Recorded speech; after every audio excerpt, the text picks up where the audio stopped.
Now, Prof. Owusu, interestingly, happens to play a role within this space of today's talk. So we are excited that our own HOD happens to find a conversation that is swimming in his waters. So we appreciate his presence here to come and support our visiting lecturer. Now that we've opened the door to the department, we are very, very honored today to have very prominent people whom probably have allowed the department to exist in the first place. So amongst us is the dean of our school. Please, which school do we belong to if you school here with us?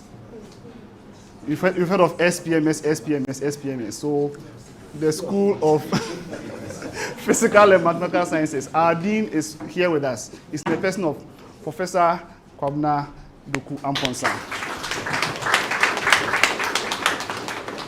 We will give him a few words to say. To have such an honorary person amongst you, he couldn't just come and leave without saying a few words. Yeah. But before he gives us those few words, we'd also want to make mention of another professor in our midst who swims in the same water.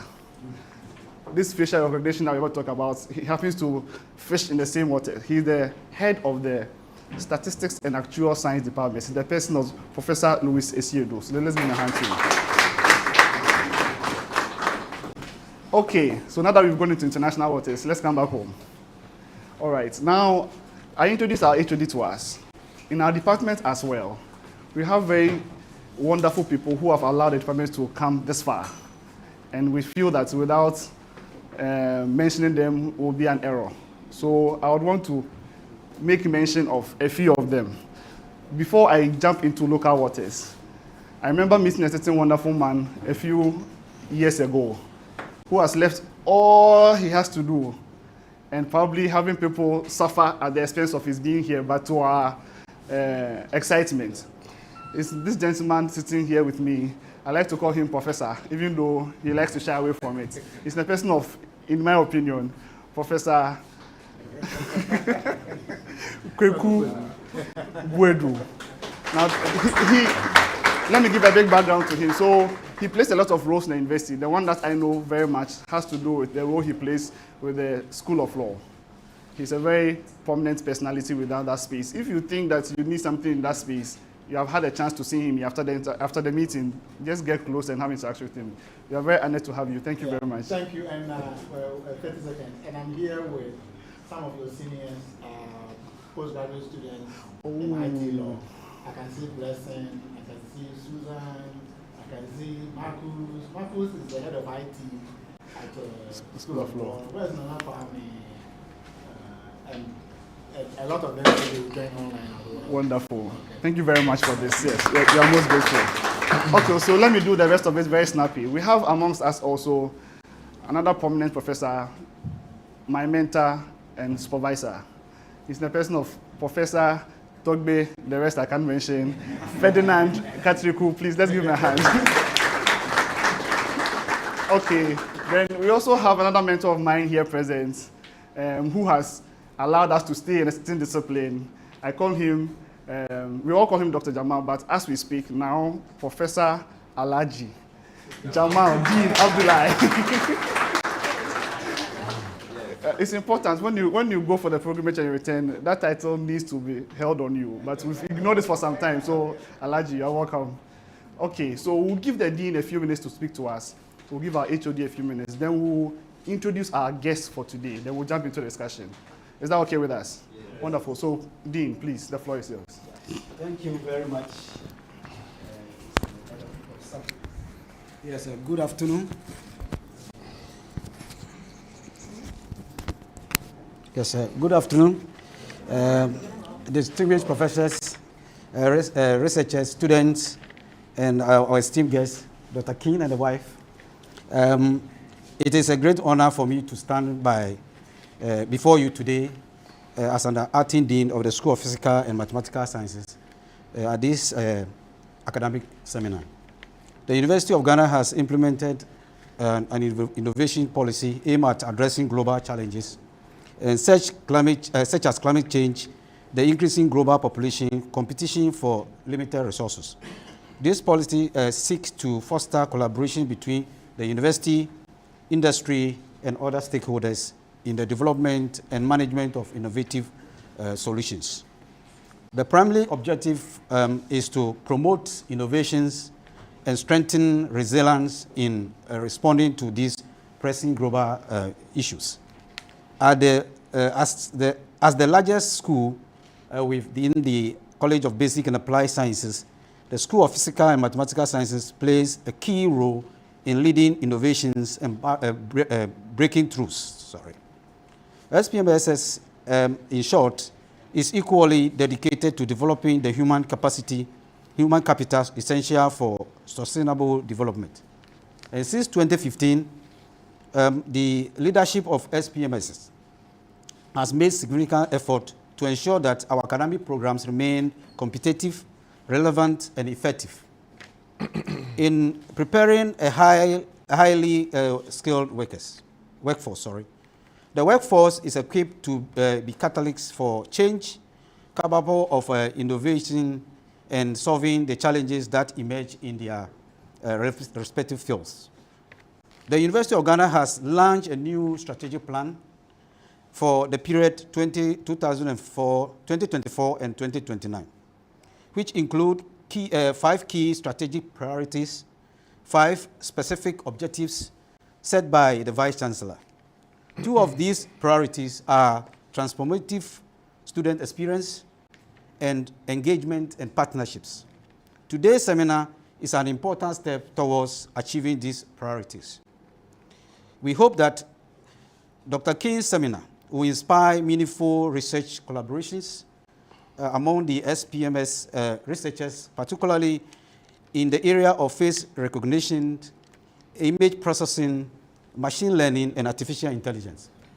Furthermore, we anticipate that this event will pave the way for a joint grant proposal to support the development of a new building for the Department of Computer Science. I wish you all an engaging and productive seminar. Thank you very much.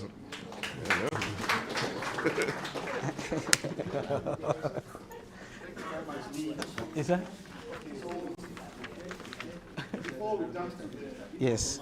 we'll allow our head of departments to water down all the rest of the waters left from there. HOD, the floor is yours.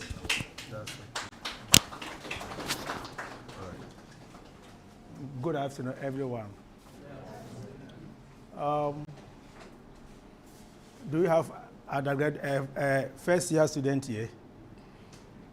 You are doing registration, so I don't expect you to be here. Okay. So today, let me welcome you to this important seminar. This is not the first time. I think last semester we did one at the conference center there. Okay, we actually expected this one to happen somewhere, was it November or December? But strike actions, postponed it. So we are very fortunate to have Professor King. Should I call you Mrs. King? Professor King and her wife here. This topic is very important. Automated face recognition. If so accurate, why the wrongful arrest? Face recognition has found a lot of useful applications in law, what else?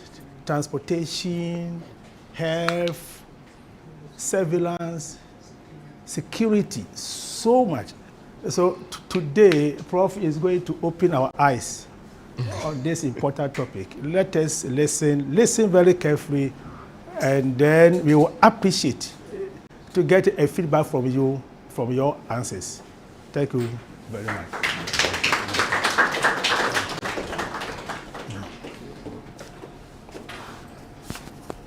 Thank you very much. Okay, thank you very much, HOD.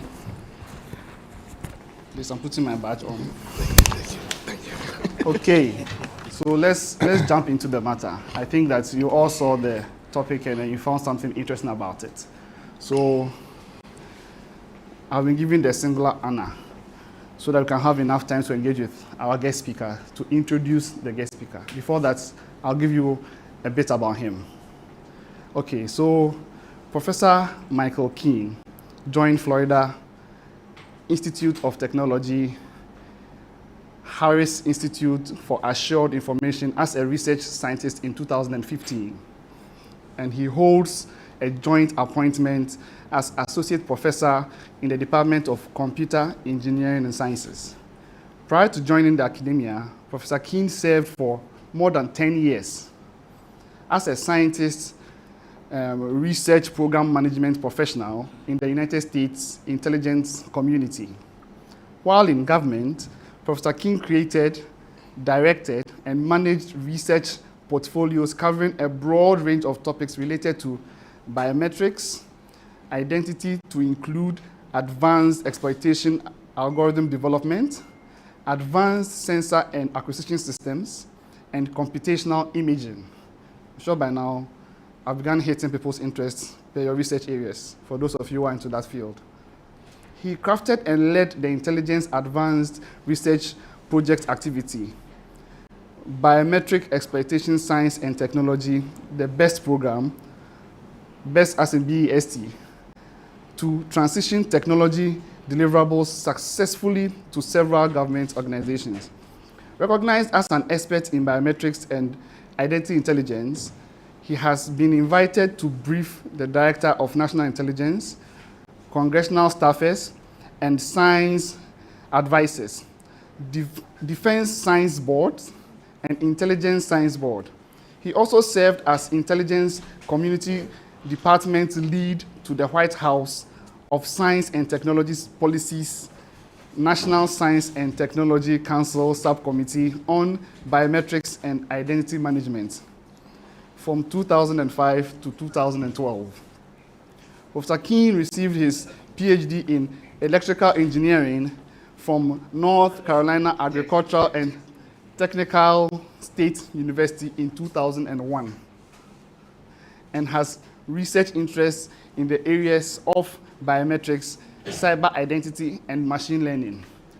Last but not the least, Professor Michael Keane is married to another professor, Professor Michelle Parker, who is seated beside him, giving him all the support that there is. Without much ado, I want you help me invite to our stage Professor Michael Keane to give us a talk on automated face recognition. Prof, the floor is yours. Well, thank you to everyone. Actually, the first time I was supposed to be here was sometime in July, but there were some issues, some delays, and with visas, and I didn't make it then.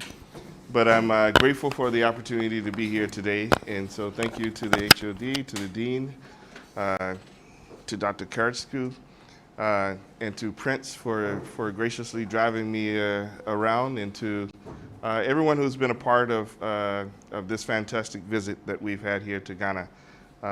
This is my first time on the continent. My wife, however, has been to the continent several times, and so I didn't know if she was interested in coming with me to Ghana or not. And so, at some point in time in the planning, I was asking her, if she was gonna go or not, and she's like, "It's Ghana. I'd never been to Ghana." I was like, "Oh, okay." And for the husband's job, that is to inference yes. And so let's make it so. And so, that's what we did. So without further delay, we'll go ahead on into the talk. We'll breeze through some of these slides as fast as possible to be respectful of your time. And if there's anything you see that you'd like to have further dialogue about, let me know. And just stop me. You don't have to wait until the end of the presentation to interrupt me if you have questions. I'd prefer to take those as we're going. And if we can't immediately resolve it during the presentation, we'll move on, and I'll address your questions in more detail at the end of the presentation. But if you have something that you're just itching to ask, I would encourage you to go ahead and ask it while I'm on the slide and addressing that particular subject, because a lot of times you end up forgetting. And so I see you know, I see some young faces. When you get to my age, you don't really know. You know, it's like everybody's in this box. You're just young. And so I don't know if you're first year, second year. So how many graduate students do we have here studying master's or doctorate? Okay, great, great. Undergrads? Okay, everybody else. All right, cool deal. So we'll breeze through some of these topics, and I'm happy to hear that there's some legal folks in here, some law folks in here as well. The last talk I gave in, I think it was October, was at Georgetown Law in DC, and the lawyers ask questions differently than technology folks. And so you have to really inference like what it is, where's this question going? so where is this going? And so it's so I've had my first couple of experiences with lawyers in the last couple of years, and so automated face recognition we'll talk about a little bit. If so accurate, why the wrongful arrest? So have anybody heard about wrongful arrest in the United States due to face recognition? Yeah, of course. Okay. And so we'll talk a little bit about some of those wrongful arrests and what could have possibly happened. And I think there's some interest in deploying face recognition here in Ghana and how these systems might be configured to mitigate those type of instances here in Ghana. So, you know, no good professor, a professor can't be as productive without a high-quality team. And one of the team members actually graduated from this institution here in Ghana. And so for those of you who may not know, this is Joyce Anan. We call her Madam Joyce now, because she's been instrumental in making sure that I got to every place I needed to be in Ghana when I needed to be there, and saw many of the important things. But these are mainly doctoral students. He's an undergrad, and he already has a PhD. He's the lab manager. I expect at some point in time somebody's going to come and offer him a boatload of money and he's going to escape. But for now, he's in the laboratory. So it's the identity lab. And these are really interesting people. And we're in talks about a collaborative project that we're going to work on here. And so you may see at least a few of these people on campus around the June timeframe. That would be the goal. So we'll talk a little bit about the background and motivation behind today's discussion. We'll talk a little bit about demographic variations and one-to-one matching. We'll talk about, and I'll explain to you what one-to-one matching is. And then we'll talk a little bit about, the one-to-n matching scenarios. We'll explain all of these things and how automatic face recognition is used by law enforcement, by some law enforcement agencies in the United States, and we'll offer some concluding thoughts. And so, what's in a face? And so, when you just have one image of an individual, there are certain things that you can actually tell. And there's one that's not up here. But, so you can immediately see things like, all right, it's a male, black, eye color, he has no shades, so I don't know, but probably darker, and then like emotional state, happy, sad, somebody's doing expression analysis. Those are the type of things you tell when you only have one image. But the identity, Professor King, question. If you've never seen me before and somebody presented you with this image, would you know that it was me? No. Right? And so that is a key distinction. So this particular area, everything that goes on this particular side, the one thing I did not include was aging. So being able to determine what a person's age is based on the face. Right? And that's a sub-area of face recognition technologies. That's like face processing or face analytics. All right? But face recognition asks a different question. Right? So if I have two instances of an individual, are these two people the same person? All right? And the face recognition's job is to give a very high confidence score, high score, if it is.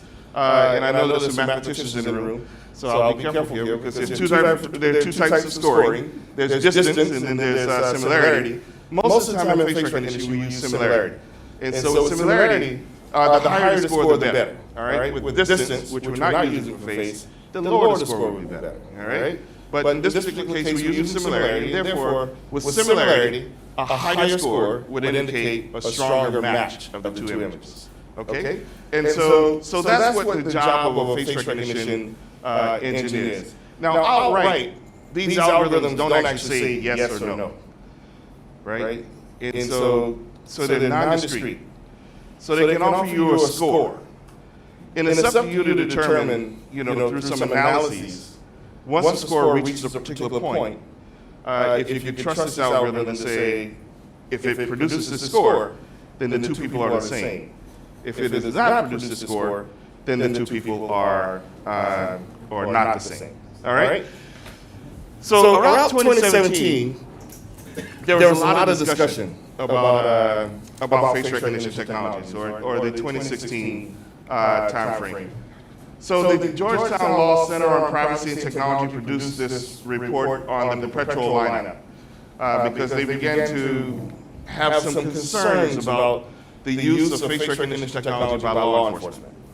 All right, this is way back in 2016. There have been no wrongful arrests at this point. All right, there have just been some discussion about how accurate is the technology when you're looking at darker skinned people.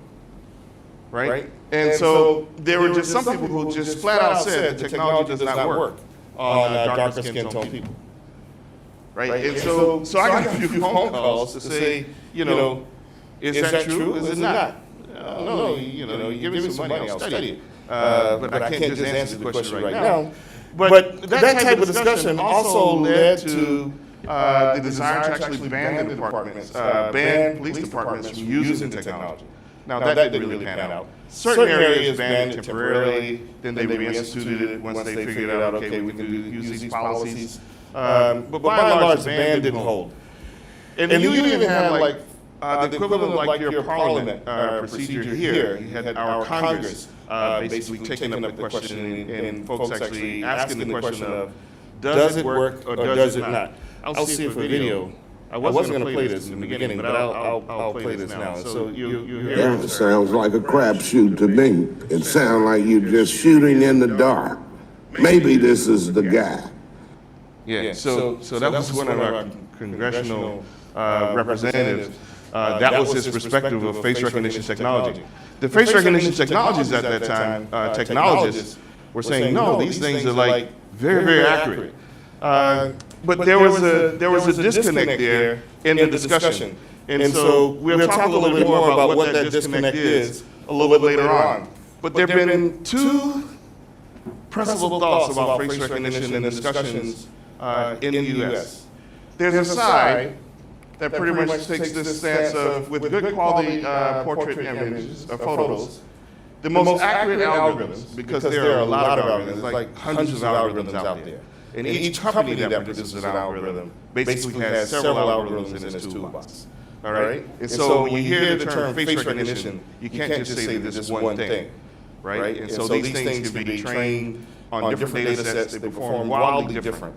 Right? And that's the reason why we say that the most accurate algorithms will find matching entries when present in galleries containing 12 million individuals with rank 1 miss rates. That means that the person that you're looking for produced the highest score, all right, at 0.1%. So what people infer from that is that, and what you commonly hear folks actually saying is that those who are strong proponents of the technology is the technology is 99.9% accurate, right? That is what you actually hear. And then you have the other side. Face recognition systems misidentify black faces at a high rate. Face recognition is less accurate when identifying people with darker skin tones, especially women. This can result in the misidentification of black protesters or false positive matches in image databases. Right? The tale of two different cities. Tell us just two different stories. So what is the truth? And so we started a study. So most of what you're going to see in the next coming slides is going to be. Do I need to time myself? Tell me, please, baby. All right. So and kick me off at 45 minutes here. Yeah, or 40. But So there was a study that we produced in 2019 that was characterizing variability in face recognition accuracy due to race, relative to race. All right, and that paper, for you scholars who are interested in this area, that paper contains most of the baseline information or foundational knowledge that you will need to know. There was another one that was produced in 2020 in the Transactions on Technology and Society in 2020. And so those two papers will give you a pretty broad understanding of this particular area. And so in doing the study, the first thing you need when you're going to do this type of study is what? Data. All right, data. So look, I'm not a big fan of this data set, but it's the only data set we had access to at the time. All right? It's called the Morph data set. And it was collected by a friend of mine who happens to be a professor at my wife's institution, and so at the University of North Carolina at Wilmington. And so at that time, we were looking at around 53,000 images. Coarsely labeled African American or Caucasian for most of the data. It is the data set that we actually use. And so, you know, we cleaned it up a little bit, and I'll give you some examples of what the cleanup process looked like. And once you cleaned it up, you lost a few hundred images. And whenever you're doing this type of analysis, you have to do some cleanup, all right? And so, but this is mugshot images. When you get in trouble in the U.S. and you go down and you take a picture, the police department, it becomes a public record, all right? And so this particular data set is pretty much straight data that now that university has possessions of and distributes. And so some of the data that we got rid of was police departments will not only have images of faces in their data set, anything that can uniquely identify a person, like tattoos. This one got this person's partial head, and this one was just blank, right? And so you get rid of those. And then you had duplicate images. And so in the biometric community, whenever we're doing analysis, we never analyze two exact images or compare them together and include them in the analysis, all right? Anything that's an exact duplicate, you get rid of, okay? And then you have this mislabel. So this particular person, his original label was he was Caucasian, all right? And so we can look at this image and say, probably not Caucasian, so, you know, we feel comfortable changing that label to black. Why do we take duplicates out? The reason why we take duplicates out is because most matchers, when you're using a deep convolution neural network, or pretty much any feature extraction technique that you're going to use, if you apply the feature extraction technique on the exact same image, you will get the exact same template. Therefore, when you compare the two, you will get the highest score possible, right? And it's pretty much useless. All right, you could take two successive images of using a camera, and you will never get two of the exact images. All right, there's read noise and there's shot noise that occurs in the actual sensor itself, which causes slight deviations in the pixel values that you get when you snap two pictures, right? But when they're the exact duplicate, all the pixel values in the image are the exact same. And so when you run it through the process and you extract the template, it's going to be the exact same. And when you do the comparison, you're going to get the highest score, and it's not realistic. All right, it's never something that you would actually see in practice. Looking at it from the mathematical point of view, training, singularity. Training. Singularity of the metrics, the image metrics. That's what I'm actually looking at. Look, Yeah. What type of training? I'm talking about you have some form of dependency. You understand? Perfect dependency. Yep. Column 1, column 2, perfect dependency, matrix singular, and process is template. Yeah. So when we're doing this type of analysis, you're pretty much looking at one image at a time when you're doing. I get the close match. Yep. You are looking at 0 Euclidean distance match distance when they are perfect. Is that not what I'm talking about? Distance away. I think you'll see it in just a few seconds. Let me get on to the next slide, and I think you'll have a better understanding of what we're actually doing. All right, and so So when you look at the, I have a question. yes, For the previous slide. So the disabling, yes. how do you determine disabling? Is it eye inspection or biologic? Oh, yeah. So this is by eye inspection, right? And so it's not a good way to do it, all right? But it's by eye inspection. So if you have billions of images. Yeah, if you have billions of images. Okay, so this is it's a little bit more than just eye inspection. So there are some now, there are now some face analytic algorithms that would actually automatically label data for you, all right? But when you're looking at some of the labeling here, when you begin to look at the score distributions, you'll see some abnormalities show up, all right? And when you begin to expect those abnormalities, what you will actually see is that that they're caused by something funky going on with the data. Either the same person has been labeled as two different people, right? Or but so you have these labels for each person saying their identity, and then you look at these scores, and it's like, and the scores don't match up. They're not in the zone that they should be in. So either it's a low quality representation of the person, or there's something going on in the data. Okay, and so those are the things that you end up with. Still can't get rid of the human brain. Still can't get rid of the human brain. Yeah, you still need the human brain in a lot of these instances. We do what we can though, because when you're looking at millions and millions of images, you can't look at the whole data set. So you only look at those that behave in some type of way that's just interesting, right? It's unexpected. It produces an unexpected score. Like you got these scores that are showing up in this unexpected region. And when you look at those, that's when you begin to see these abnormalities. And then you ask one of your students to kindly go through and tell you what's going on in this particular part of the plot. So look at the images that produce this particular plot, and then let's see what's going on from there. All right?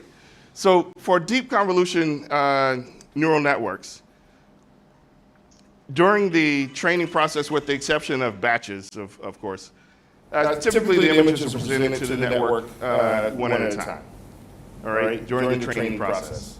And so you go through the process and you come up with some model.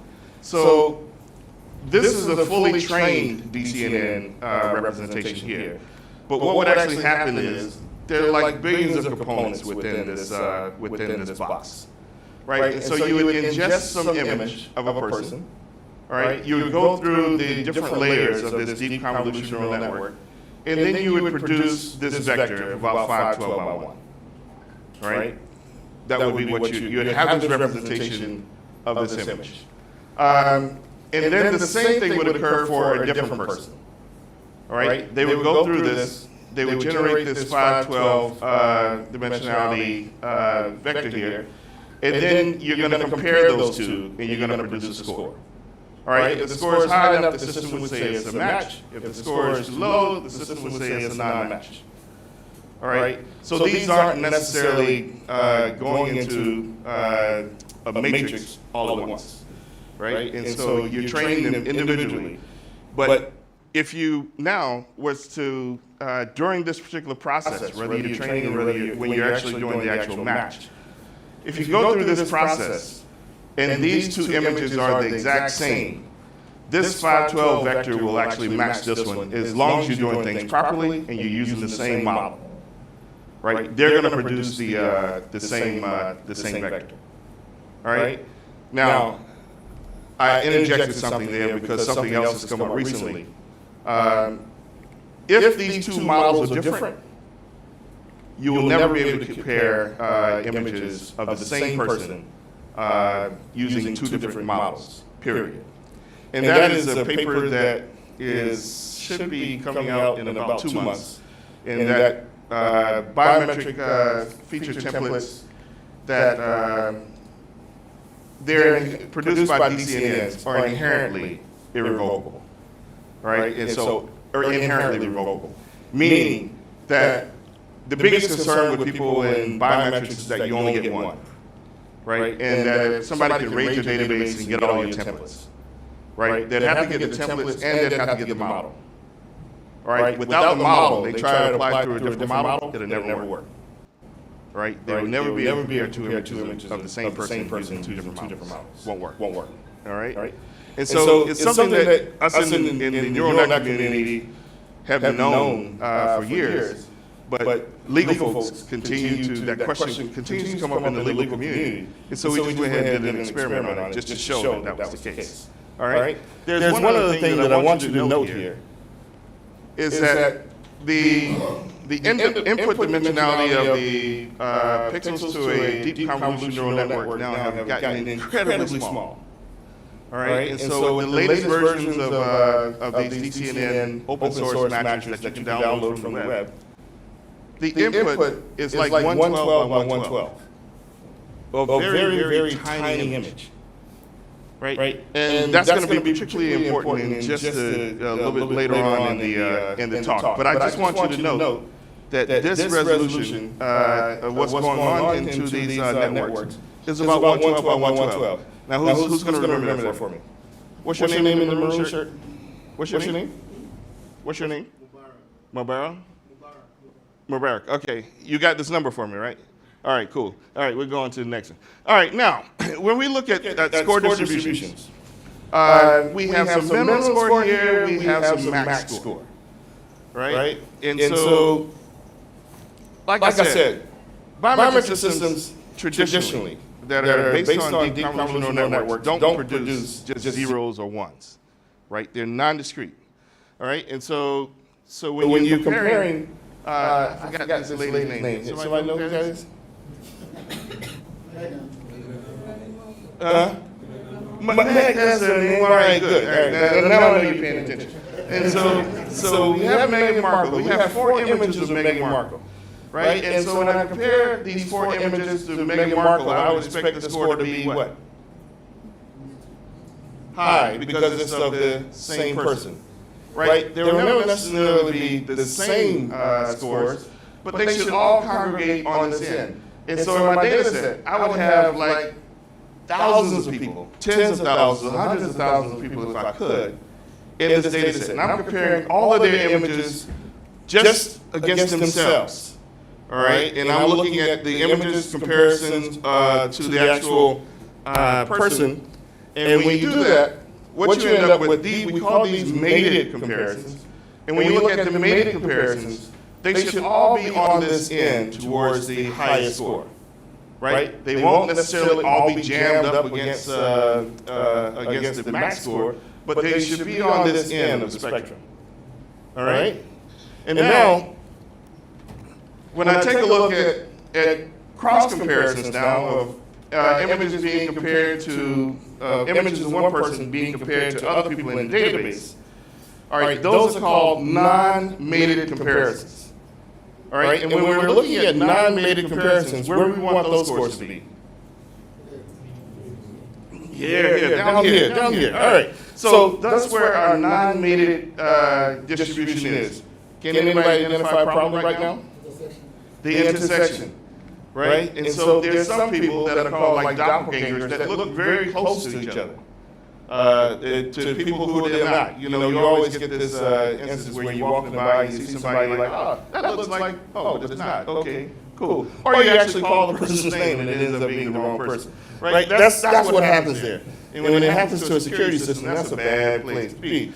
Now, with the biometric system, you have a decision threshold, and you also have a decision to make, and that is, where do I place it? All right? If I place it too far to the right over here, what happens is some of these comparisons begin to look like non-mated, right? And that would produce an error. If I slide it over to the left here, then what happens is too many of these non-mated begin to look like mated, and that would be an error, right? And so what I'm trying to do is optimize where do I put this decision threshold. All right, and there are ways that we actually do that. And so I'll climb through these next set of slides because we've already discussed that the mated comparisons that show up too far to the left are like false non-matches, and the non-mated scores that show up too far to the right show up as false matches, right? And so what I want you to always understand about biometric systems is there is no free lunch, right? And so when you're optimizing errors, right, you can't minimize both errors at the same time, right? When I minimize one, I'm going to increase the other, all right? When I minimize that other, I'm going to increase the first one, all right? And so that's what happens in biometric systems as they're being deployed. Now, with face recognition, there are typically a few different ways that folks actually show performance of these algorithms. All right. The first one is what's called a receiver-operator characteristic curve. All right. ROC, or ROC curve for short. But these curves are typically used to compare algorithms on the same data set. But here we're going to use them to compare the same algorithm on different data sets. Now, do you think that's a good idea or bad idea? Who says yes? Good idea. Who says no? Bad idea. Everybody's abstaining. Is that allowed? Come on here. All right. Now, then we're going to look at the false match rate and the false non-match rate curves and the decision ratio being made explicit. And then we're going to look at this is imposter and authentic. The imposter is the same as the non-mated, and the authentic is the same as the mated. All right? So that's just a little bit of a lexical error I didn't catch. So when we did our first analysis, yes. Yes. In comparing the same algorithm on different data sets, Yes. I kind of feel like it might be, I haven't seen it. It's a bad idea? Because if, let's say, that particular algorithm is faulty, comparing it on different data sets will still provide maybe faulty output. A faulty output. All right. Comparing different algorithms on that same data set will give an actually more positive output. All right, cool. All right. So basically what he was saying was that comparing different algorithms on the same data set is the best way to use this particular ROC curve. And we're going to demonstrate that he's correct in just a minute. And so when we go and we take a look at the first receiver operator curve, down here is our false match rate. And so this is what's determining where we actually place our threshold. And so where we tend to operate is somewhere around 1 in 1,000 false matches or 1 in 10,000. And what this is basically saying is that I've drawn that line, or I've determined that threshold so that I only observe error or false match once out of every 10,000 observations. All right? That's what it's saying. So I'm looking at, on average, throughout all of my data that I'm looking at these distributions. That's what's happening. All right? And so when I do that, when we first do this, what do you see that stands out here? So normally, just looking at this curve, the orange or the red line is for the African American, and the blue line is for the Caucasian, and this axis represents the true positive rate, right? How accurate the system is. So the higher the better, right? In this particular case, which one is higher? When I look at the 10 and the 1 in 10,000 threshold, which one is better? Who?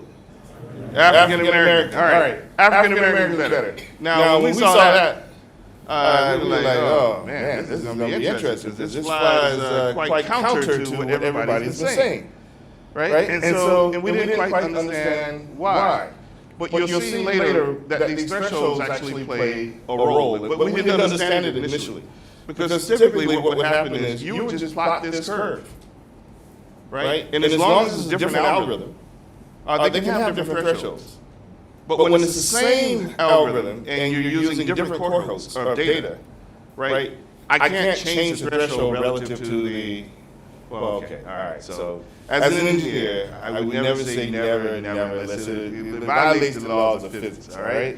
But to date, all right, we haven't come up with a reasonable, viable approach to changing the threshold based on the demographics of the person that's being observed, right? So therefore, I say today that we can't do it, right? Or we don't do it, right? So therefore, you only get one. And when we used to plot these things, because it was just, the one algorithm, you're just trying to figure out which algorithm produces the best results on one data set, right? There was no need to actually look at the threshold at that point in time. All right? And so then we looked at another commercial algorithm, and then it's like, were the images acquired in the same environment? Constraints, were they the same? Were they subject to the same constraints? So that's a good question. So let me give you a general answer to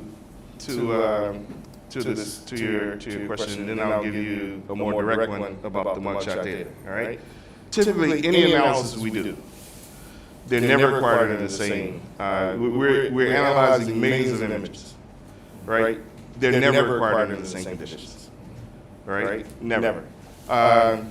And for the mugshot data, you can call it semi-controlled. And the reason why you can call it semi-controlled is because I've brought a person in, I've asked them to stand up against this background, even though these are multiple facilities that this data is collected from. The background is typically expected to be 18% gray. All right? And so you're going to take an image under those circumstances. However, a person is just been arrested. Therefore, their moods may be different.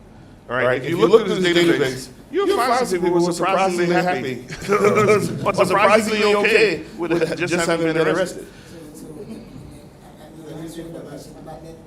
reference was with respect to the categories, African American, Caucasian. Yes. These are two groups. Yes. All race of people, and then I'm looking at the environment. Yes. So you are acquiring the African American images and the elimination constraints and that They're about the same. Yeah, they're about as controllable as you can get. Yes. If you're really interested in more controlled studies, there's a group out of Maryland that's called the Maryland Test Facility. Right? I run into issues with them all the time because they show up at presentations and they tell me that, you can address all these issues if you just select the right camera. Right? And then it'd be like, well, if I could choose the camera that 200 million people are operating with, then fine. But how do you do that? You can't, right? But if I'm designing for an airport, or if I'm designing for some controlled environment, access controlled environment, then I can design those particular things, right? But if I'm not, then the rule of thumb is you take the data that you get, and that has always been historically true with face recognition, right? We need to maintain that because to be able to stand on the race effects with ROC curve. Yes. You are underpinning these on race effects, these curves. You have to get a controlled environment for these two categories, unless it will be this fluctuation. Yeah. So we have some data with like 200 people. Yes. Right. So then all of them should be on. Yeah. So we've collected some data that's called the ChromaFit data set that you can readily look up as well. It was published last year at the Winter Application Conference on computer vision. So that particular data set you can actually do. But by and large, those who are in the face recognition community, they don't really look at data sets that are less than a few million that you're looking at, right? And when you go into those types of, if you look at those who are preeminent in the area, they'll never look at a really small data set, unless it's to answer this one particular question, right? But immediately, once you answer that question, you have to go on to the bigger things, all right? So that's the, so then we got a second version of that same data set. And when we got the second version of the same, we got a second version of that same commercial algorithm, an upgrade. And when we got the upgrade, now we saw that the performance had switched. And we didn't quite understand why. Like, why would this actually switch? And so Then we got another algorithm. And now the performance is about the same, right? And so basically what you see is that ROC curves show an advantage for the Caucasian for COTS A, for COTS B and ResNet, they show an advantage for African American. COTS C produced similar ROC curves for both. And this wasn't at all what we were expecting. Okay. Ooh-wee. Boy, this is going to be interesting. All right. Accuracy measured by ROC curves are not consistently different between African American and Caucasian cohorts. All right, my wife is, I got to speed up here now. But remember, ROC curves hide that a given false match rate is obtained with a different threshold for different cohorts. Right? And so when you get to, when you begin to look at the data differently, like how do the scores form once you've gotten these, gotten to these thresholds, if I was to use the same threshold, even for ResNet, where African Americans perform the highest, had the highest performance.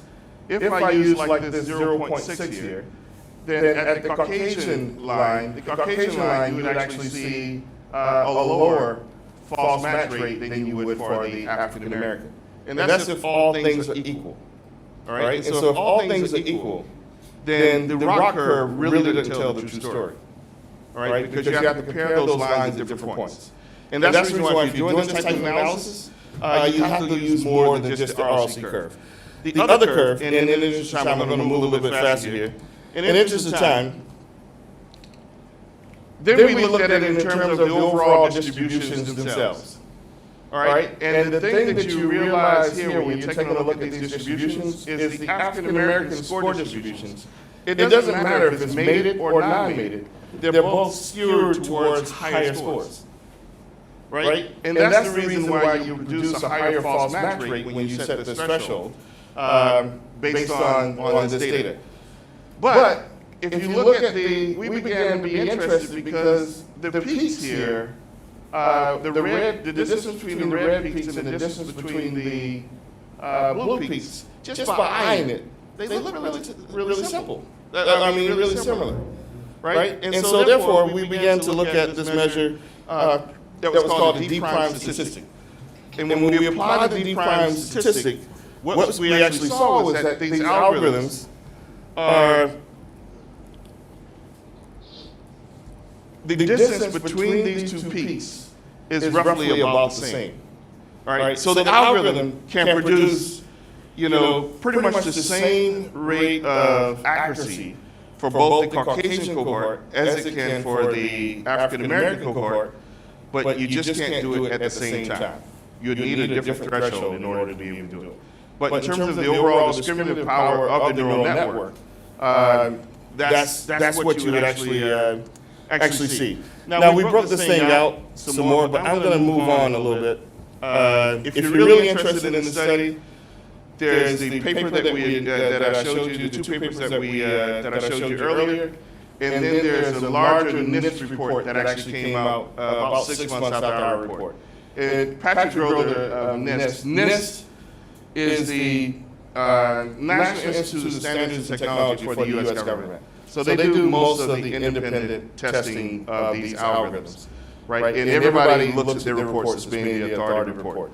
But at the conclusion, when we, I know Patrick very well, we speak in the same circuits, and we pretty much knew that our results were pretty much mirroring what he was actually seeing, right? And so that's what we,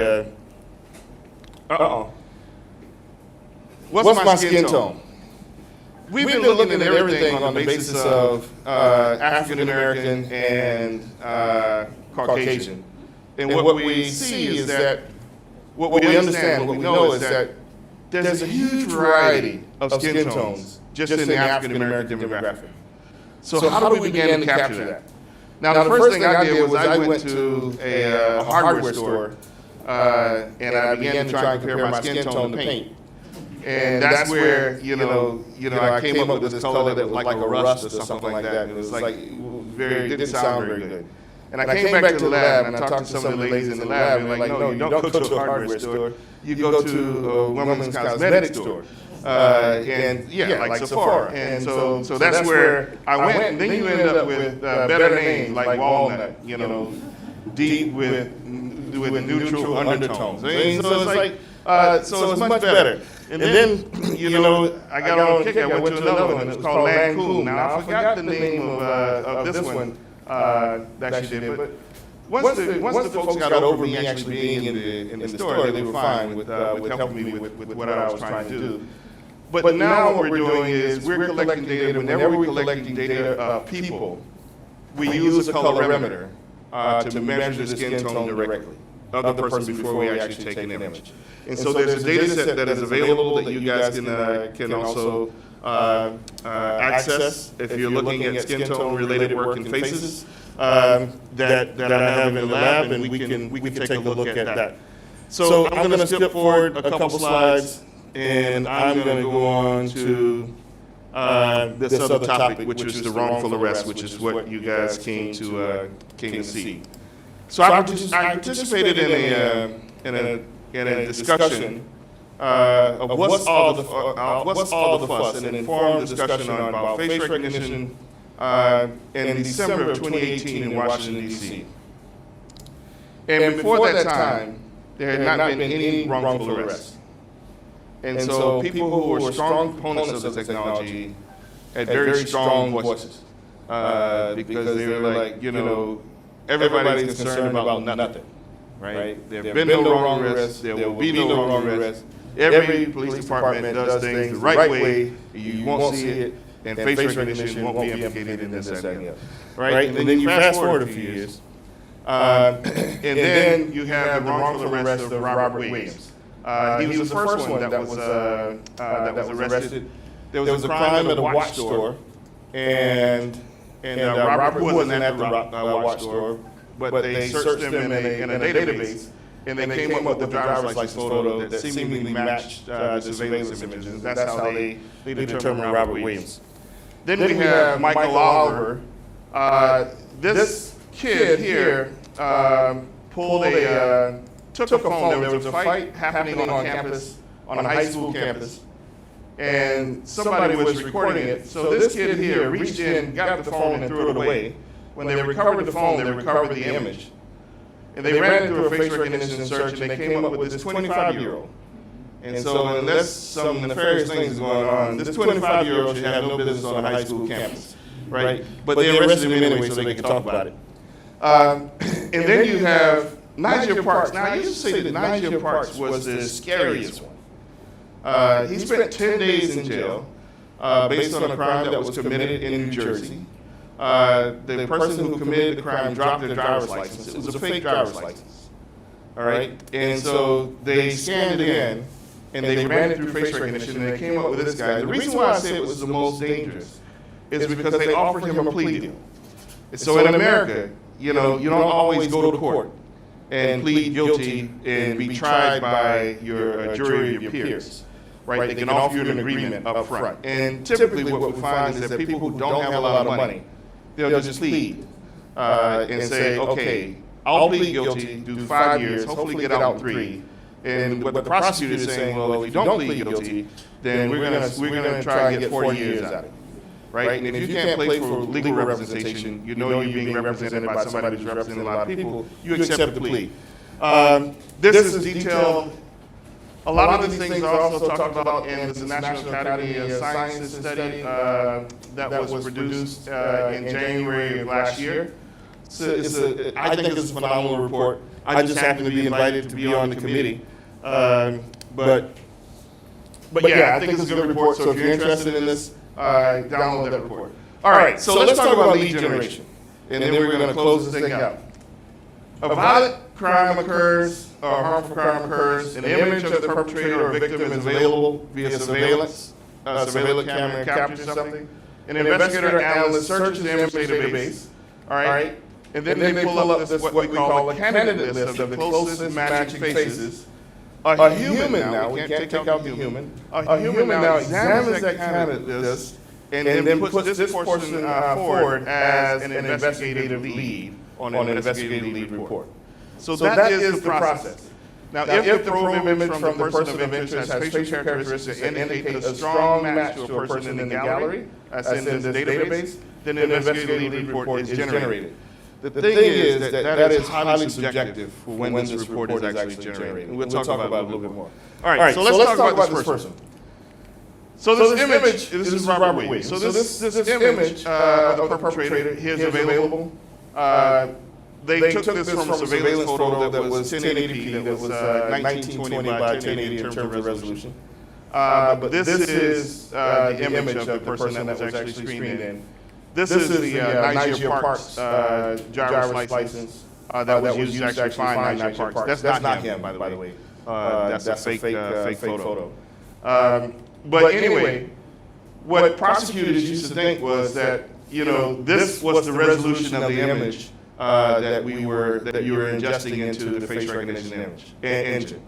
All right, but it is not.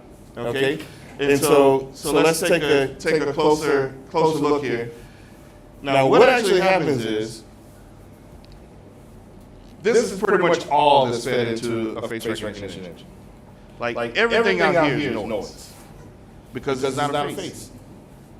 All right, this was fed into this particular image. Now, this image is probably about, what was the resolution we were going to the network? 112 by 112. Okay, got it. All right. So this was about 40 by 40. All right. This is about 40 by 40. Now, if you're wondering what happens when you try and compare low resolution images, when the regular resolution was 112 by 112, I'll show you. So this is a little experiment we did. Same set of images. We did some image processing. We downsampled the images. We did 224 by 224, 84 by 84, 56 by 56, 42 by 42, and 28 by 28. And what happens is, as you decrease the resolution, those comparisons for mated scores get closer and closer and closer to this imposter distribution. Right? So the scores basically get lower and lower and lower. Right? That's the reason why, well, I'm kind of flipping, I'm kind of giving a heads up on something, but so if you set a threshold before you use these things, and you then deal with low quality data, right, you will actually miss the person that you're looking for. Right? And that's the reason why we'll tell you some other things here in just a second. All right, so a candidate list is returned that contains the closest matching scores. Does closest matching faces mean that there is a match?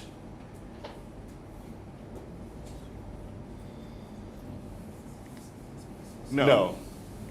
How is the threshold determined? These are all questions that we should take a look from a research perspective. Is the perpetrator guaranteed to be in the gallery being searched? No. In this context, can 99.9% accuracy be guaranteed? I answered the question for you. No. But let's talk about this thing a little bit more.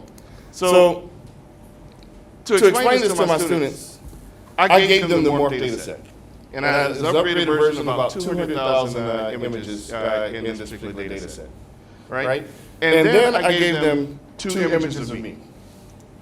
Right? And I asked them to run each image in the data set and then come up with the person who's in the data set. Now, am I in this data set? No. What I tell you this data set was? It was a who? Mugshots of people who've been what? Arrested. I've never been arrested. I've never been arrested, right? So I'm not in the data set, right? And so yeah. So, wait. So, would you expect, since I'm not in the data set, you would expect the highest scores to be produced by who? Would white men, white women, black men, or black women? Black who? All right, so we've gone through the analysis. Yeah, we've determined that this is only one. But when you're looking at these non-mated scores, typically the highest scoring non-mates will come from the same demographic. We've done it for each one of the categories that are featured here.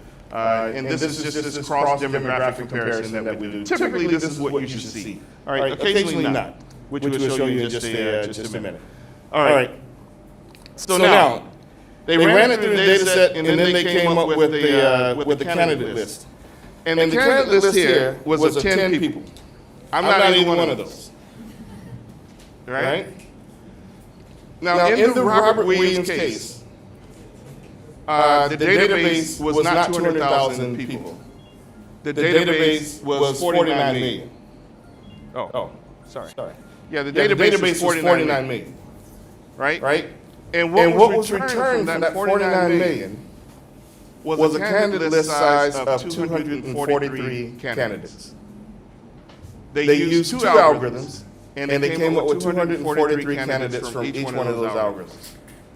Then they used a third source of data from the federal investigative services, and they were looking to come up with another 50. But that particular algorithm only gives you all 50 or zero. And in this particular case, in the Robert Williams case, it came back with 0 hits. And I suspect it came back with 0 hits because the quality of the probe image was so low. All right? And so because it was that low, it came up with 0 hits. But what happened is, this is just 10, not 243, not nearly 500. This is just 10. So an analyst or a person would sit here and look at these 10 and say, is either one of these the person matching the person that we're looking for? Right? And if there's some similarities, they would produce a lead report and put one of these people on it and say, go check this person out. All right? Now, just for fun, I don't know how this happened. But the younger me, I don't know who this person is and where these other people come from. But yeah, not my sister. I don't know. This is my sister. She hasn't been arrested either. I know of. But yeah. So this typically shouldn't happen, right? Oh, now you're trying to see similarities. There are no similarities. What's wrong with you? I'm just joking with you. So the algorithm's job, when you're dealing with law enforcement application, is not to produce an authoritative yes or no. It is to search through the database and find any individual with similar characteristics to the person that you're looking for. All right? So those people, so therefore, it doesn't matter if I am a African-American male. You can search a database that contains nothing but Caucasian women in it, and it will populate the list. All right? Then it's up to the human to determine, are these two people the same or are they different? All right? And so when the human doing that, we won't. We'll just skip this. But with the human doing that, they produce this lead report. And up top, they say that this is not a positive identification. Right? This is an investigative lead only. And what's supposed to happen is the detective who receives the report is supposed to go through and thoroughly conduct a thorough investigation. But in the cases that we saw Robert Williams, I happened to be an expert witness on his for him on his court case, and he won. But when you began to look at these types of things, you have to do the investigation. If you don't do the investigation, bad things can happen, right? And that's what has actually happened. Another one. This is Randall Reed. I'm showing this plot. Randall lives up here in DeKalb County. There was a crime that occurred here in Louisiana, Jefferson Parish, Louisiana. When they arrested him the day after Thanksgiving on his way to his mom's house for dinner, they didn't tell him what he was arrested for. Right? And later they told him that he has a warrant out of Jefferson Parish. He was like, Jefferson Parish? What is Jefferson Parish? It's an area of Louisiana. It's like, I've never been to Louisiana. Right? And so, to put this in context, it's about an 8-hour drive from where he lives to wherever this Jefferson Parish is. And for, I converted this to kilometers for you guys. So it's about 516 miles or 830 kilometers away. So the first one I thought was dangerous, but this one gets to be really dangerous because what it means is that police departments are using data that's not just constrained to their local jurisdiction, right? So they're reaching out now across different states. Now I have some suspicions about whose database they're using. And then we had one other instance where there are a total of 6 in the U.S. But this particular lady, there was a carjacking in January 30th in Detroit, Michigan. She's 8 months pregnant. 2 weeks later, they go pick her up and she's getting her kids ready to go to school. And again, this is just poor investigative work. And so these things should never have occurred if everybody does what they're supposed to do.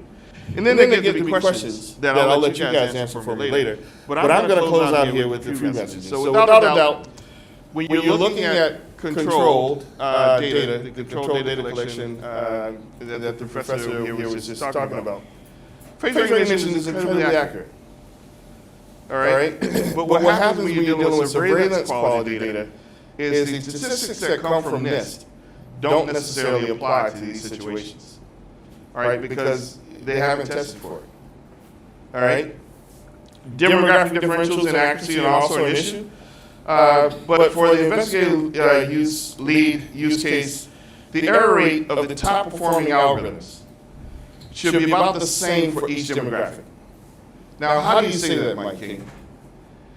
For a person who's not in the database, I don't care who it is, if you're not in the database, right, and you use the face recognition system configured in this particular manner, it fully populates the list. It is 100% wrong for everybody, right, if you're not in the data set. And for law enforcement cases, you can't be guaranteed that you're going to be in the data set. So in a nutshell, the reason why these things have actually occurred is because these errors have occurred, these arrests have occurred, is because detectives have put too much faith in the performance of the actual algorithms. All right, they drunk the poison of this 99.9% accurate, right? And that's the reason why I try, even in the report that I wrote for them, the investigator used the term like when he used face recognition, he had a hit. And it's like, no, it's not a hit, dude, it's a lead, right?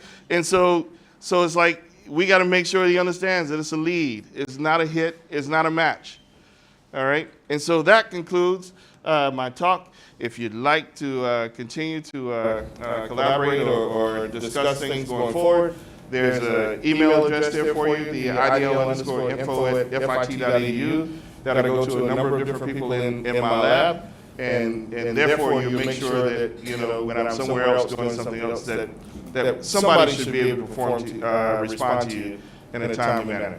All right, with that, I'll take any questions.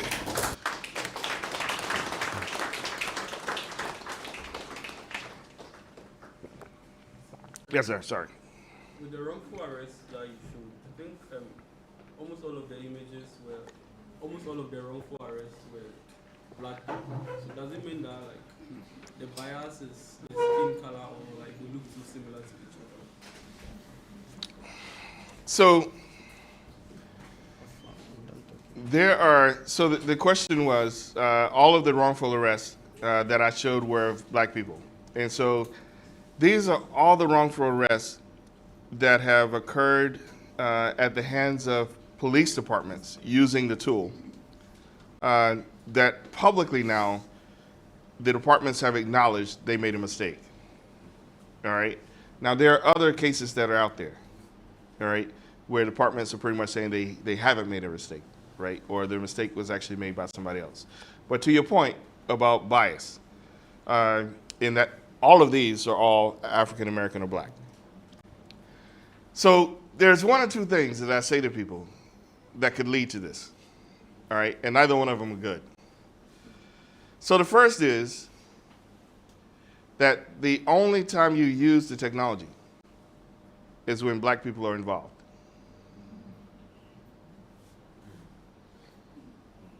Right? But that wouldn't be good. So let's strike that one. The other one is the only time that you choose to take shortcuts are when black people are involved. And that is the more likely scenario. I don't think that, if you conducted if you were investigating somebody, you got a driver's license photo, you did a little bit of investigation, and you determined that this person has lots and lots of money, I think you go through the investigative procedure. Or if the person is white, more likely to have legal representation at their disposal. Yeah, we might as well, we need to go through the process, all right? But I think it's more likely, it's not that the only time the technology is used is for African Americans. It's the only time that you've had a detective to take shortcuts, roll the dice, is when African Americans were involved. All right, that's my thought. Yeah. Yes, sir. Oh, sorry, I got two, right? Okay. So with the two, shall I say, theories or propositions you've made, I believe that it could be a much more deeper issue. And I'm taking this from a personal perspective where I personally find it difficult to identify between 2 or 3 Chinese. Yes. So for instance, if you have a white detective who is having to make that distinction between 2 or 3 blacks, Yes. I could perceive that he might have a little bit of difficulty in that. So the shortcut might be more of a deficiency in his ability to pick out the facial features of an African as opposed to outright laziness. Okay. So I think maybe the issue might be much more deeper than what we see on the surface, and maybe a bit more looking into it might help. So I'll raise you one, and I'll say that it's probably a little bit of both. All right? Before you make the arrest can't necessarily be made on image comparisons alone. All right? So what happens is, for the Robert Williams case, you run the face recognition algorithm, the person that you're looking for, you run the algorithm on your database of 49 million. The algorithm's job is to tell you which of these 49 million is the most similar faces. All right? And now, when you do that and you show it to a person, right, with a few others, they call it a 6-pack, right? Now a person looks at this list and they look at the probe image, the person that we're looking for, and they look at the 6-pack, and the person that has come from this list of 49 million is now in the 6-pack, right? And they say, I think the person in the probe image has a high degree of similarity to this person here in the 6-pack. No joke, Sherlock. The computer has already said that of a database of 49 million, right, this is the most accurate, right? Now, the second point is the other race effect. And so it's well known that blacks do a better job of recognizing other blacks, white do a better job of recognizing other whites, and so forth, right?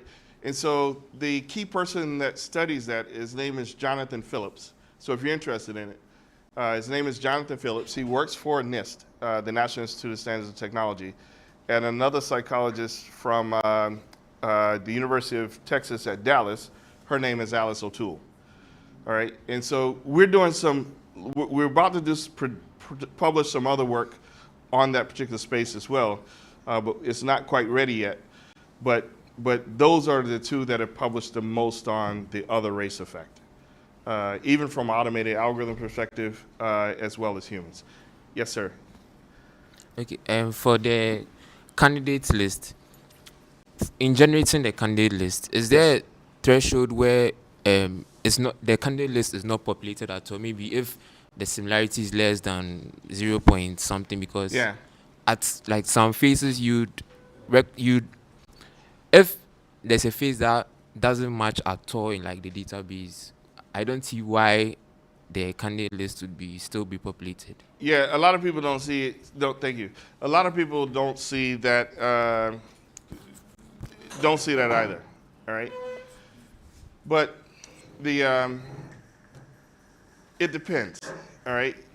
The other thing about these systems and the way, and I try to be very careful about this because each system, as they're deployed, is different, right? So this configuration is what the state of Michigan uses in the U.S. This is not the same configuration that was being used in the Louisiana case, right? That was different.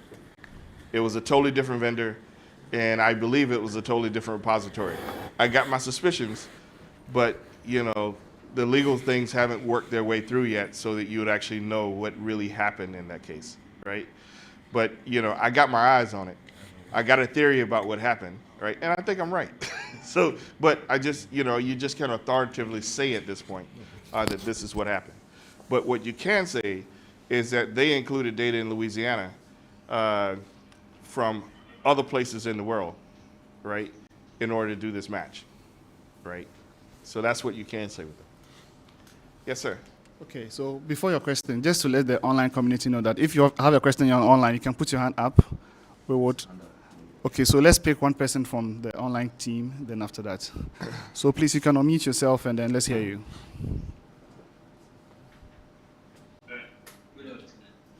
Good afternoon. Yeah, loud and clear. Go on.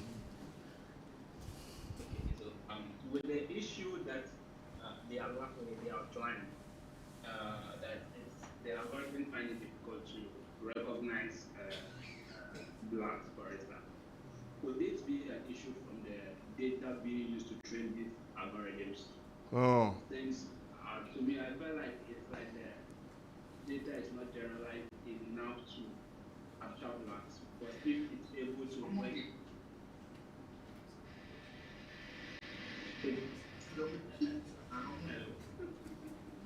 Yeah, go ahead. So I think yes. So I understand.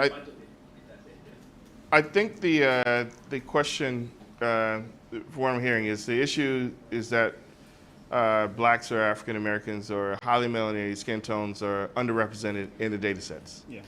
Right? And we've investigated that as well. And it's not one of those things of, my personal philosophy is no matter how you construct your training data set, there are always going to be some demographic differentials for which your algorithms do not perform consistently. All right? And so even in the case of the algorithms that we've trained from scratch, they perform really well. All right? But one of the things that for the data set that we've used, the purpose of doing a data collection here in Ghana going forward and doing some analysis, some collaborative work here, is to develop a data set that has darker skin tones in it consistently and doing the analysis exclusively on that data. All right? And that will be like one of the only ways that anybody will actually be able to answer this question in an authoritative manner. Right? And so yeah. But from the analysis that we've done, we've looked at the range of skin tones. We just don't consistently see that skin tone in and of itself affects face recognition performance. Now, the professor that was talking about the collection environment being consistent for everybody. There are some challenges with the collection environment because if there's too much light in the scene, then what will actually happen is Caucasian or lighter skin tones will become overexposed, right? Or you have pixels that are saturated in your image, right? They've reached full well capacity, right? And you can't really, once you get those clustered in an area, you can't derive any meaningful information in that particular area, all right? And so then the flip side of that is that if you turn down the light and a darker skin tone person is there, then you end up with a darker image in certain places on the face, right? And where you have no information because the image has been underexposed, right? And so So when an image is underexposed for African Americans or overexposed for Caucasians, those also cause an issue when you look at the overall error rates associated with these algorithms. And so that's another aspect of this. Okay, so we'll pick one more person from the online team, Braco Powers. When he's done, then we'll hear from you. So Braco, oh yes. Yes, hello. Yeah, hello, can you hear me? Yes, go ahead. Yeah, hello. Yes, can you hear me? Yeah, we can hear you. Yes, so I just want to find out how if the resource person is aware of Google reverse image tool. Can you repeat that? Google reverse image tool. You want to know whether Prof is aware of that? That Google just is aware of Google reverse image tool or Tin Eye, and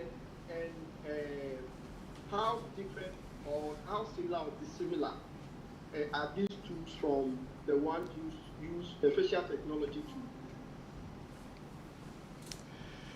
So I think if I understand the question, there's some reverse image searches tools that are out there that looks for particular images. He mentioned Premise.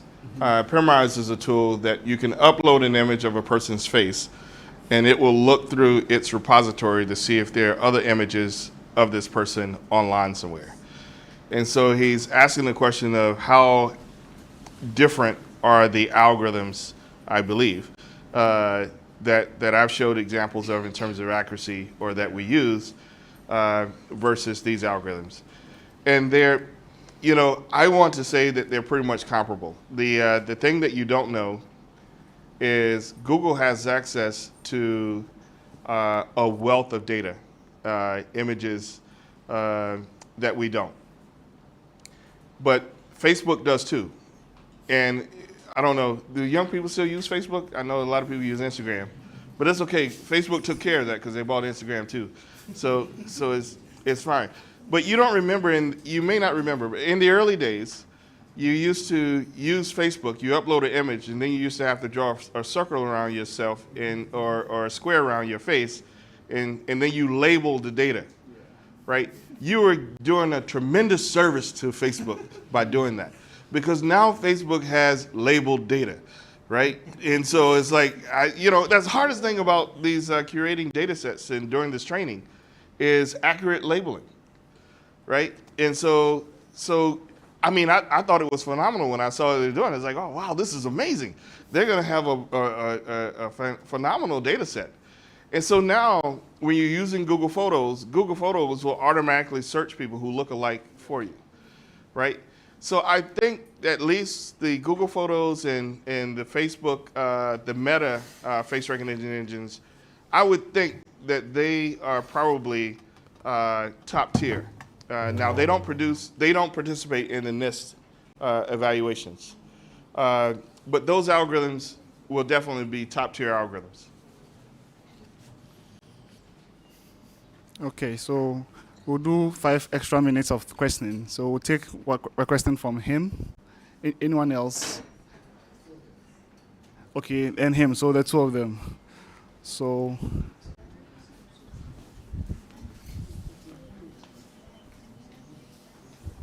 Okay, so before the question, Prof. Dodo, please, you're welcome.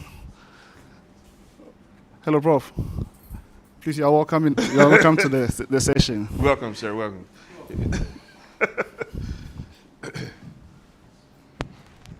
Okay, so first of all, thank you very much for the opportunity. So my question is not a very technical one. So the whole discussion for today has been about the failures of the facial recognition system.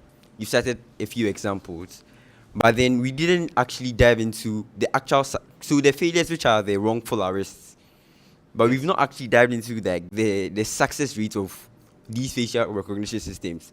And right now, our whole mindset might be tuned to the fact that obviously there are mistakes that come to it. So I just want to know if you have some data on top of your head of of successes when it comes to this, because there should be a reason why the police officers in the US still come back to using this as an aid to for arrests. Yeah, thank you. Yep. Now, I got part of the question. Could you repeat the other? Okay, so he wants to know whether besides the negativities, the failures of some of these algorithms in the detections, whether you have any data that speaks to the positives. Because there has to be a reason why the law enforcement, for some reason, rely on these. Oh my goodness! Good question. Good question. Hold on 1 second. I think give me a second here. Man, we love these real-time tools that we have. I would normally never do such a thing, but since you asked the question, whoa, there you go. So why? Now I hid these slides because I knew I was going to run out of time. All right, but there's a positive side. So that's right. The news is not all bad, right? And so this is a suspect in Oklahoma City. This was 2022, and there are others. This person had gone to a hospital as a result of a gunshot wound, and he lied to the officer who was there about what his name was. The officer was wearing a body cam, took an image of the person from the body cam, ran it through face recognition, and determined that, oh, this is who this person really is, and there's a warrant for his arrest. All right? And so they arrested him. Here's another case. So this is, I have a picture with Juan Tat as well. So Juan Tat is the founder of Clearview AI. And so Clearview AI has gotten a lot of bad press lately.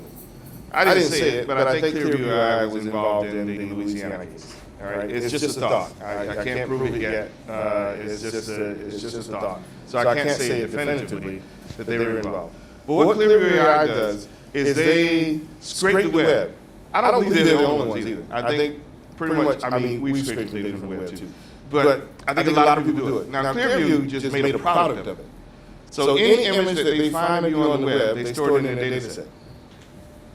Right? And then they license to use, because police departments can't do this. So they license, they sell a license to a police department. Police department can upload an image, and then they can look through all the images. And what Clearview has is, like, if you have open Facebook profile, Instagram, LinkedIn, University of Ghana website, any face, any image they can find, they get it. And they put it in their repository, right? And they, just like Crimize, you can upload an image to their data set, and they look to see if they can find you in their repository. All right? So this was a case of a guy who was driving, who was not driving the car. He was a passenger in a car that had an accident.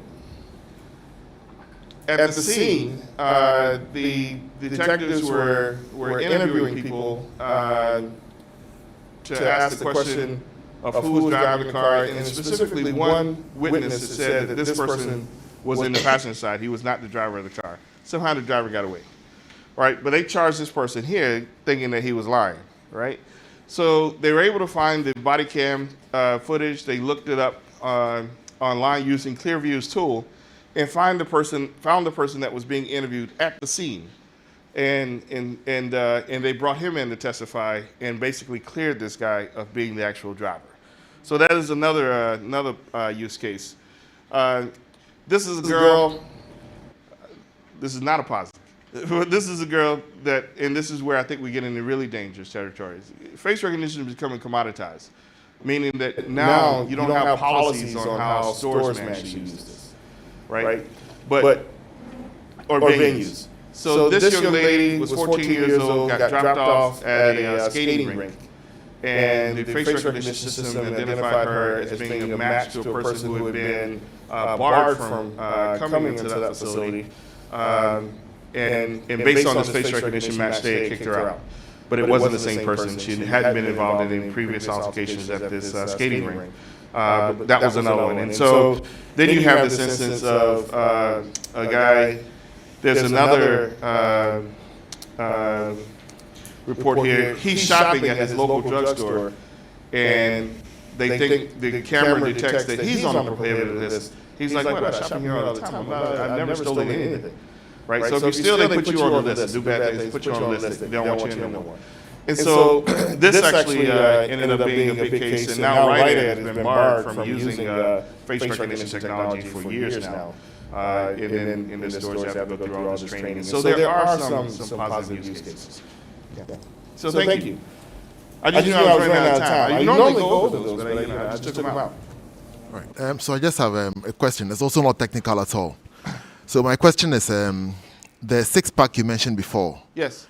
Is that always the kind of result that comes, or when there's a real hit, it's just one result that comes out?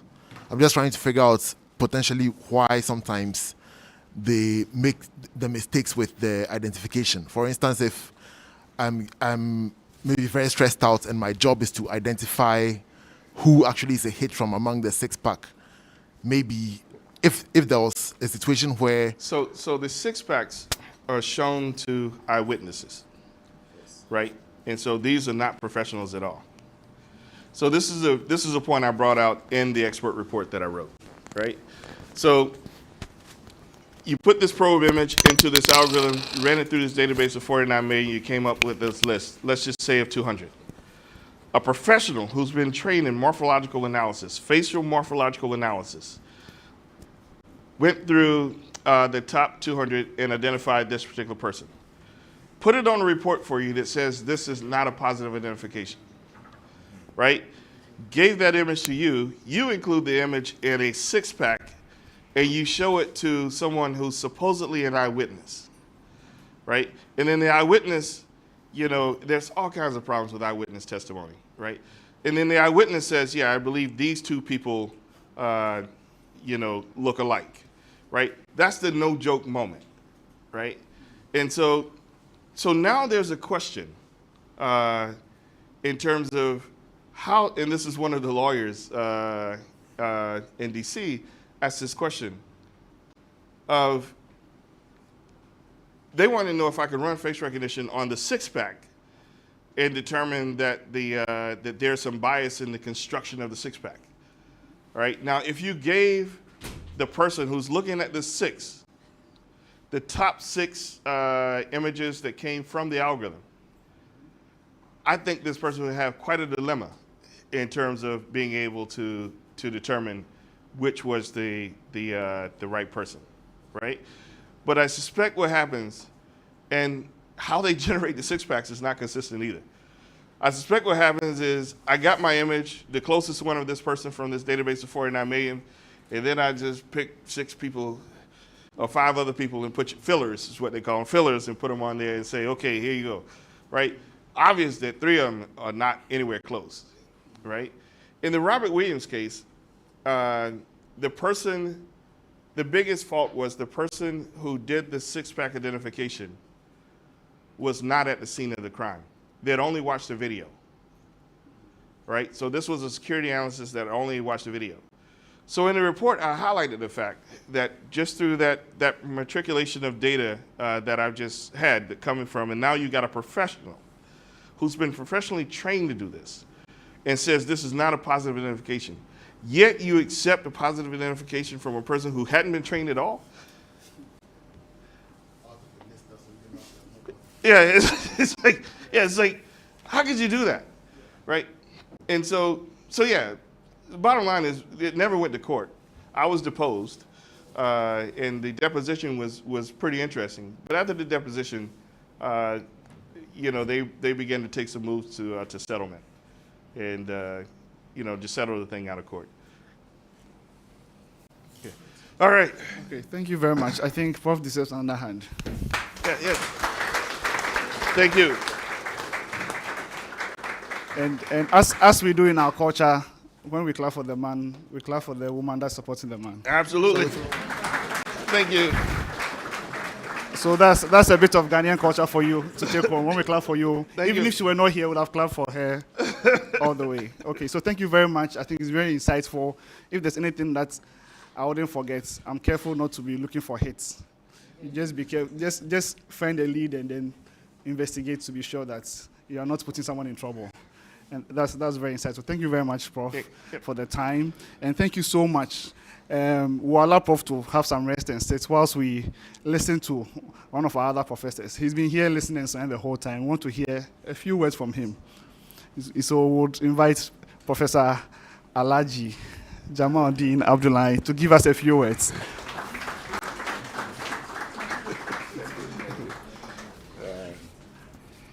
This one is off guard.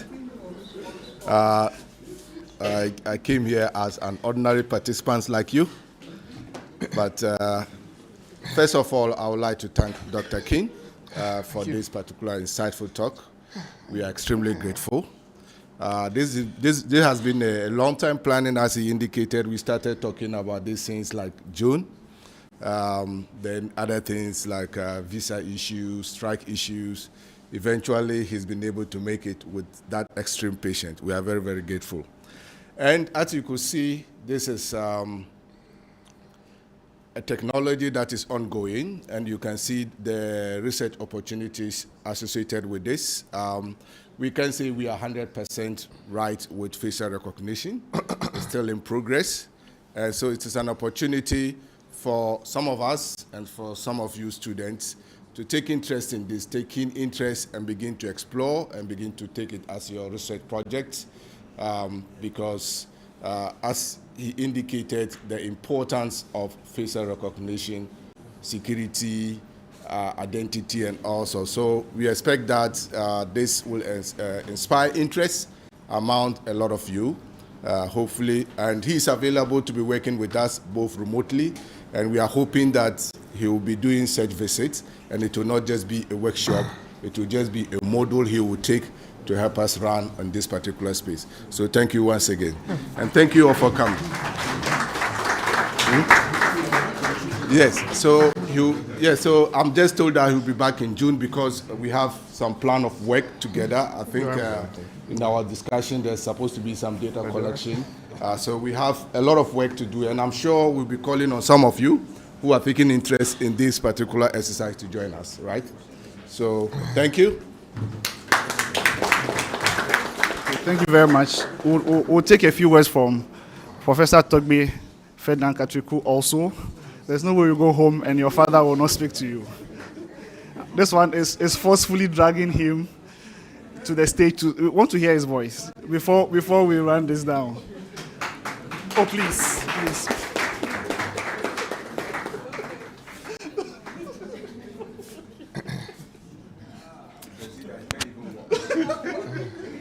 Anyway, thank you very much. It's a great pleasure to have Professor Kane and Professor Parker with us here. And I'm so glad many of you turned out to be present in person. We're hoping that if they come back in June for the data collection, you join us again and participate in the data collection process. You may have various roles to play, in that process. And we look forward to continued collaboration with them. And hopefully it might open opportunity for some of you to take on further research. So I'm so grateful. I'm thankful to you, especially those from the law school as well who took time to come and join us.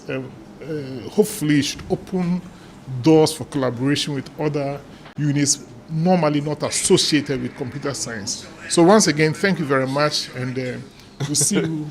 Our president. Yeah. Thank you, friend. Okay, so thank you very much. A few announcements to put out. First and foremost, we've had this session fully recorded.